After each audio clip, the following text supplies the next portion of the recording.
Acting President, the contribution we've just heard today, I think, is from the Socialist Republic of the Labor Government, and would seem that all private industry, all private business, all private childcare centres are indeed part of some of the most abomination of industry that we know, and I reject that point, and I also reject the government's member just now speaking about a rapid review that has taken 3 years to come to fruition, a rapid review that is not serving the most vulnerable of Victorians, our children.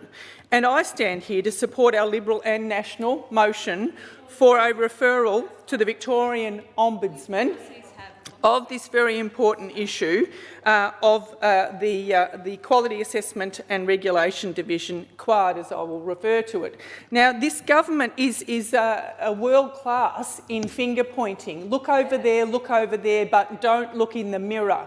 And it is atrocious that we've had to see some shocking allegations of child sexual abuse to come in, to be presented to the Victorian public at a number of childcare centres, and the government is still obfuscating its responsibility. It is still not looking at actions to close dangerous loopholes after the Victorian Ombudsman Deborah Glass back in 2022 laid out very clearly a pathway forward to reform this system. But this government has completely unacceptably not looked in the mirror. It is unacceptable that enforcement actions have declined while complaints have increased. Parents deserve confidence, and I take up Ms Crozier's very apt conversation in her opening speech about the trust, the lack of trust that parents and children and families have in this system, and it's not fair on those who work in the system as well. They deserve to know that they're coming and the work that they do supports families, supports the Victorian prosperity, economy, to grow children safely so that parents can go about their business and work. But they need that trust, they need that safety, and this government is obfuscating its responsibility.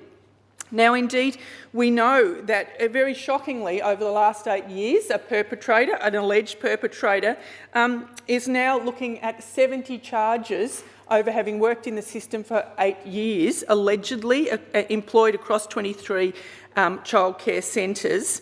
And the devastation that that's causing on those families and those children is simply unfair.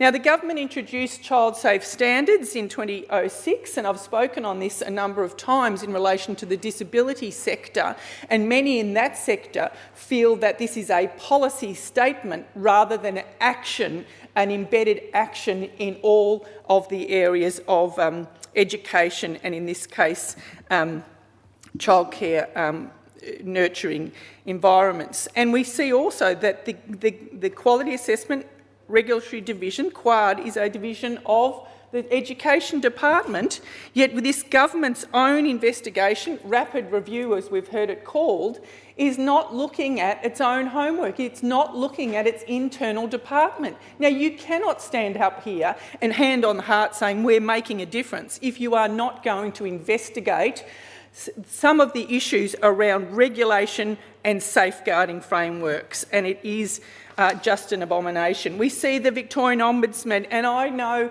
I've had the pleasure 9 years ago of meeting Deborah Glass. She acted without fear or favour. I think she viewed all members of parliament with scepticism, and we take that on board because her role was about finding out the truth and delivering comment to government and recommendations to government.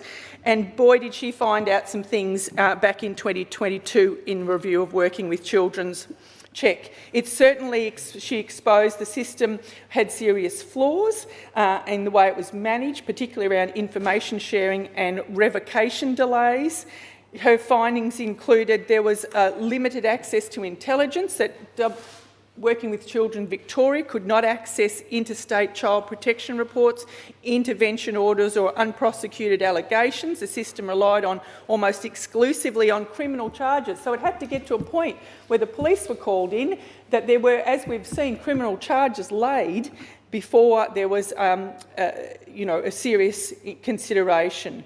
And so we see from the Ombudsman the recommendations that she made to expand the powers of Victorian Working with Children, and she stated that they're some of the worst in the state, worst in the nation.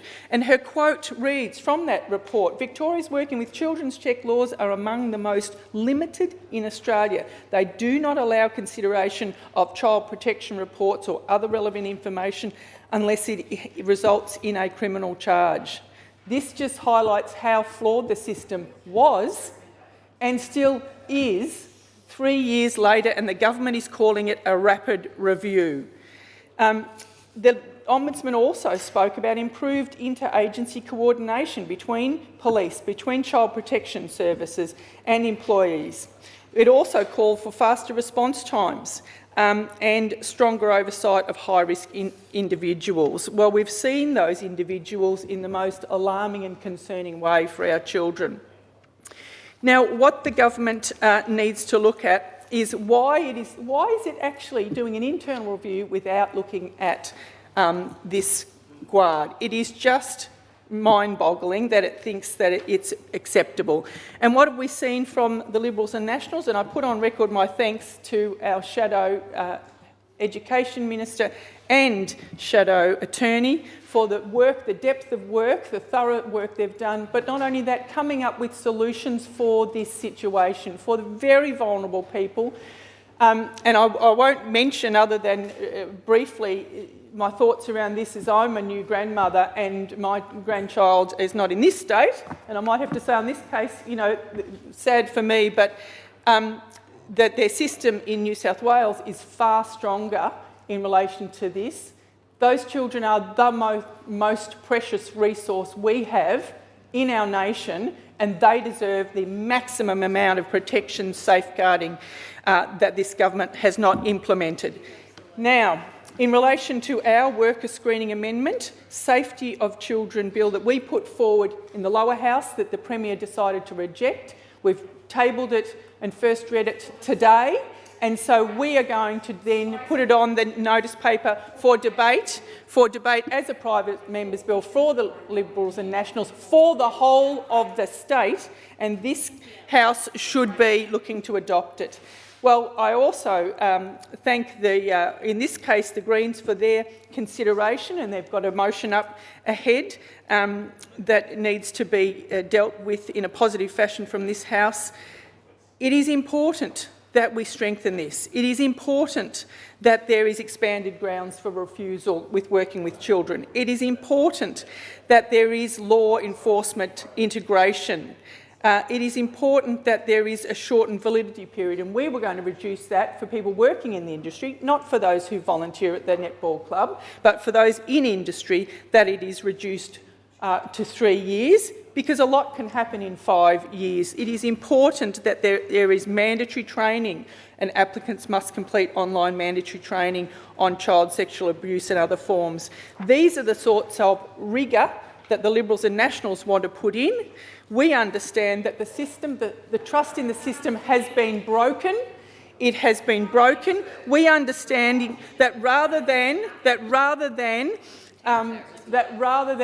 take an apolitical, focused point of view and have an independent understanding, we're putting this forward for the Ombudsman. In actual fact, I have worked for almost a decade in the education sector. I have worked with fantastic kids, with fantastic teachers in the state sector, but it is not immune. It is not just the private schools nor the private childcare centres that have this type of allegations and type of incidents and type of concerns. There are many people that I have spoken to in my time here about our education sector, and we did an inquiry into the education system that threw up a lot of alarm bells across the board, and we want to ensure that our children are learning, our children are safe, our children are nurtured, and this government is obfuscating its responsibility. What this government is doing over this case, it is a political issue management versus child safety, and this government is looking to mitigate that fallout rather than embrace child safety. If it did, it would have acted on the Ombudsman's report 3 years ago. If it did, it would have included QARD in its inquiry.